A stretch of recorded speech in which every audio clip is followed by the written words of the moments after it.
dancing in the dark in the pale moonlight. Done my hair up real big, beauty queen style. High heels. Maite, lehenik eta behin, zorionak. Eskerrik asko. Italian izan zen azkeneko kalasterketa hura.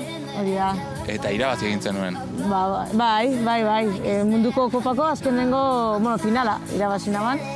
Eta nola handane azkenengoa eta gehien puntuatzen daman karrera dan, 6 puntu gaitxikan gelditzen ditzen bigarrena.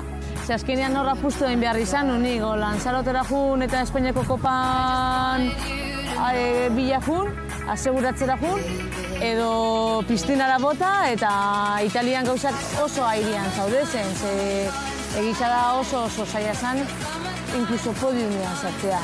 Ni konstiente nintzen, isa podiumean sartzeko aukera matematikoa bazaudera, baina zaila zala. Eta podiuma bakarrik ez, irabazi egin zen. Bai.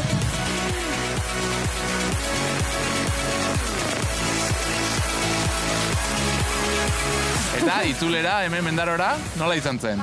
Mezu pila bat ditut, badakit jendia daola oso emozionauta, mobila dago demora guztixan, dago dana mensajes bete eta...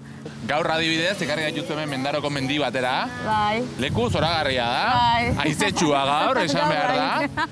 Baina ona etortzen zara adibidezu entrenatzera? Mendik pasatzen naiz. Bai, hemen puntan dago gantxipixa, punta. Eta bai itxindete askotan entrenamentu bat, eta bidea beti dator, baina ondotik pasatzen banaiz, puntatik pasatu gabe ezinez etxera jun, eta beti punta ikutu eta etxera juten naiz. Ez dakato lan beste proiektu handirikan, eta...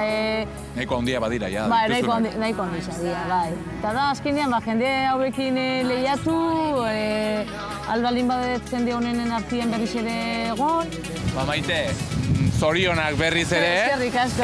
Datorren urtean berriro hementxe elkartzen garen, eta ja munduko kopako txapelduna zaren, Bueno, asko eskatzia da, baina, bueno. Zorionak.